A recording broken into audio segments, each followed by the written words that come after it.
জলবায়ু পরিবর্তনের বিরূপ প্রভাব মোকাবেলা, পরিবেশের ভারসাম্য রক্ষা এবং শিক্ষার্থীদের মধ্যে পরিবেশ সচেতনতা বৃদ্ধির লক্ষ্যে চাঁদপুর শহরের পীর মহসিন উদ্দিন পৌর বালিকা উচ্চ বিদ্যালয়ে বিভিন্ন কর্মসূচি পালিত হয়েছে।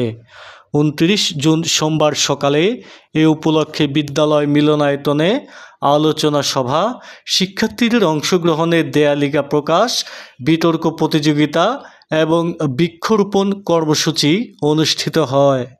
আলোচনা সভায় সভাপতির বক্তব্যে বিদ্যালয়ের ভারপ্রাপ্ত প্রধান শিক্ষক তাজুল ইসলাম বলেন, বাঁচার জন্য কি দেয়? খাদ্য। তাহলে এমন উপকার আর কেউ করে? মানুষকে করে এত উপকার? মানুষ প্রয়োজনে করে, আবার অপ্রয়োজনও করে, বাট গাছের মধ্যে এত উপকার করে না। গাছ হইল আমাদের নীরব বন্ধু, প্রকৃতির বন্ধু, ঠিক আছে? মানুষের বন্ধু, বড় বন্ধু। সহকারী শিক্ষক সাইফুল ইসলামের সঞ্চালনায় আরও বক্তব্য রাখেন সিনিয়র সহকারী শিক্ষক মৃদুলা সাহা ও কামাল হোসেন। এরপর শিক্ষার্থীদের অংশগ্রহণে বিতর্ক প্রতিযোগিতা ও দেয়ালিকা প্রকাশ অনুষ্ঠিত হয়। এতে প্রধান অতিথি হিসেবে উপস্থিত ছিলেন বিদ্যালয়ের সাবেক প্রধান শিক্ষক রওশন আরা বেগম।